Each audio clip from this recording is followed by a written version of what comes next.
جی حافظ آباد جلال پور بٹیاں ایس ایچ او رائے ریاست علی نے اپنی ٹیم کے ہمراہ منشیات فروشوں اور ناجائز اسلحہ رکھنے والوں کے خلاف کارروائی کرتے ہوئے 2 ملزمان کو گرفتار کر کے مقدمہ درج کر لیا، جبکہ تھانہ جلال پور پولیس نے بدنام زمانہ منشیات فروش اور ناجائز اسلحہ رکھنے والوں کو گرفتار کر لیا۔ پولیس نے دوران کارروائی ملزم اللہ دتا ولد دوست محمد قوم ٹھیٹیا جو کہ کوٹ دائم کا رہائشی ہے 2160 گرام چرس برآمد کر کے مقدمہ درج کر لیا۔ ایس ایچ او رائے ریاست علی نے اپنی ٹیم کے ہمراہ ناجائز اسلحہ رکھنے والوں کے خلاف کارروائی کے دوران ملزم محمد یوسف ولد اللہ دتا قوم نائی جو کہ سادوں کی بازار کا رہائشی ہے ناجائز اسلحہ 30 بور پسٹل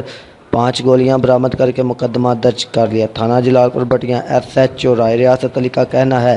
ڈی پی او حافظ آباد بلال افتخار کی ہدایت پر ہم منشیات فروش اور ناجائز اسلحہ رکھنے والوں کے خلاف بلا تفریق کارروائی جاری رکھیں گے اور علاقہ سے منشیات جیسی لعنت کو جڑ سے اکھاڑ پھینکیں گے۔ کیمرہ مین ٹیم کے ساتھ ہارون خضر، آپ تک نیوز، حافظ آباد۔